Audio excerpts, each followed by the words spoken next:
Welcome back, all you Fabricans and Fleshbags, to the Super Not Funny Show reviews. I am Mo Thépuppét, and I'm back to talk about CBS All Access, The Stand, Episode 5, entitled Fear and Loathing in New Vegas. What did I think about this episode? Is it good, bad, and should you be checking it out? Hint, you should be checking it out. Just spoiler alert. Anyway, what did I think about this? Well, we have again another solid outing that manages to overcome pacing problems. The pacing problem seems to be the issue the last few episodes, unfortunately. But it overcomes those pacing problems by building atmospheric dread and doing some nice world building, and it has a really, really good ending scene to the episode.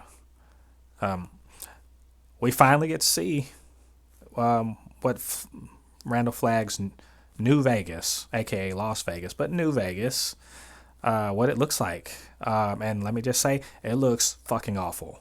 I don't want to live there. But it looks also really wonderful if you're into hedonism. And also looks dangerous as shit because you could just as easily be a slave or a gladiator or any of that crap. It's just an awful, terrible, wonderful wonderland, and I don't know. Looks like a tough place to be, but also looks like a place where the trains run on time. So who knows, man. The theme of choice looms large in this episode, as does the slipping facade of Harold Lauder, the good guy, the so-called good guy. And I would argue that started with the death of Wyzak in the previous episode. But who knows? Actually, maybe it began before that, because I did mention that Joe didn't much care for him. Well, things in Boulder are obviously coming to a head in this episode, and very soon. But the question is, will anybody be able to do anything about it? Harold is under suspicion, but does he have suspicion of other people? And I'll just say, hell yeah! Thank you to whoever chose the songs for this episode, because that ending song, beautiful. That Blue Oyster Cult, Don't Fear the Reaper, the straight callback to the OG miniseries from '94. That's really awesome. Thank you so much for that. So, anyway, let's talk about what's good and what's bad. So, what the episode get wrong in my eyes? The pacing.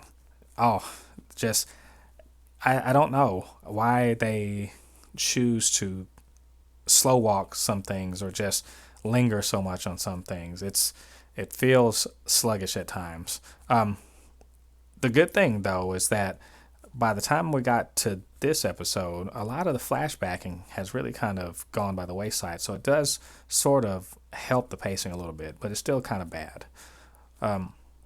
Again, this episode, which is odd because there's a lot of interesting things that happen, but not too much that comes to mind as a memorable moment or line, except maybe that ending scene. But it was supposed to be, that's why it was the ending scene.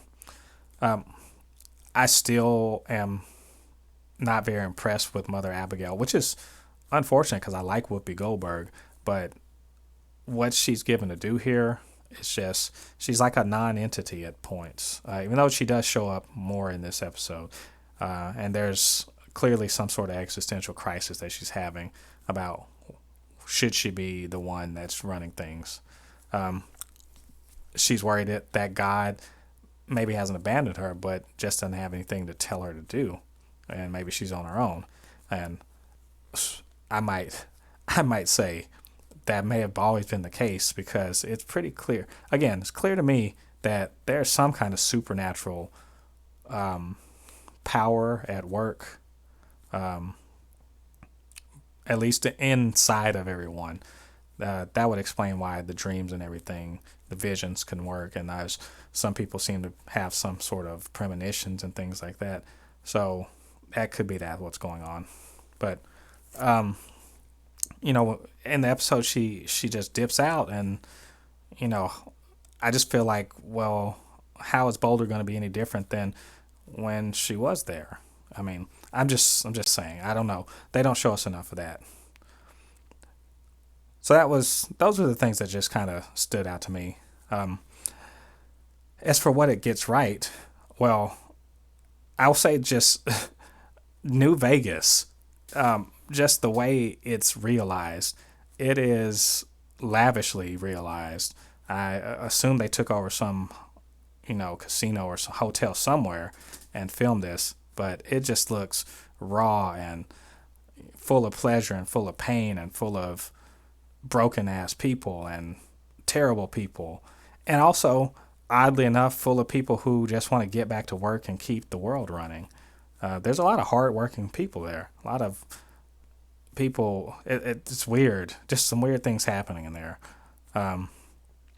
This whole episode also, as I said before, there's a sense of unease that just never leaves the whole episode. Like, something terrible is going to happen, and it just slowly ratchets up through the episode, all the way to the end of the episode.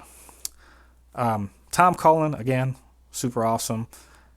I just love seeing that guy on the screen. He looks really cool. Just his whole thing where he does his introduction. It's better than the MOON thing. Just a million times better than that. It's a lot more interesting and in line with, I suppose, what really would go on. I love that Tom is a different character, and I say better character in this iteration. He's just a great presence, and I love that Dana, who we last saw beating the hell out of a rapist to death and pulping his head, is in this episode as a spy and just doing everything she can to get to see the man, Randall Flagg, and woo, that turned out to be something you don't want to do.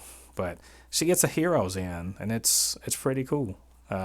So shout out to the actress Natalie Martinez, and what I would say is a pretty great feature role. We finally get a look at what Flagg has built in Vegas and who all has thrown in with him. And it's filled with basically people you see all the time, just with less fucks to give and a ton more blow and ton more sex. What do these people do while not going wild? Like people obviously work. We see plenty of them doing it, but it's pretty hard to believe that some of these people contribute anything. I mean, for real, they are literally just like fucking on the wall and doing heroin and killing each other in gladiator sports. It's fucking go do something. Go contribute to society. Anyway, it's all pretty fucked up how quickly the civil servant and middle management types fall into just working for New Vegas. But is it a surprise? I mean, seriously. One of the more fucked up things I saw in the episode is Tom Cullen, going to the job office, and there's a black woman there sending people around to different jobs, and when she realizes he's, mentally, he's, what do you call it? When she realizes that he is, developmentally challenged, she just tells the guys to throw him into a slave cage. Well, how fucking ironic is that? Just like that's the way New Vegas is. How fucking ironic. A black American woman, talking about throwing people into slave cages. This shit is I feel like that was intentional. And if it wasn't, that was unintentionally one of the most awesomely terrible, awesome things in the whole show. It's crazy.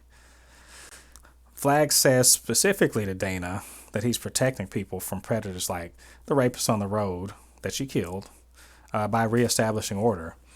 And I believe that's why some not so bad possibly good people choose to join up for order and stability. I mean, he keeps the lights on and the trains running on time. And, that's some people gravitate to strong leaders who can do stuff like that. One great thing about this whole exchange between Flag and Dana is that Dana realizes that Flag isn't all powerful, all knowing, etc., and that he is vulnerable, especially the fact that he doesn't know something that fucking kills him. And that's good information. Too bad she can't fucking relay it because she's dead. It's also clear from the previous episode and this one that Mother Abigail's powers on the wane, but so apparently are Flag's powers. He's just not all seeing like he used to be. Harold's fall to darkness remains at the center of the Boulder storylines. His facade is clearly slipping, and we can't rule out psychic power for why Franny suspects Harold. Or maybe he just sucks at hiding his sociopathic tendencies. I don't know. A little bit of both, probably. But still, it's good to see someone acting on the suspicion instead of just how it seemed at first, that they'll just dismiss it as foolishness, trying to go along to get along. And I certainly think that they accepted Wyzek's suicide, faked-ass suicide, way too easily.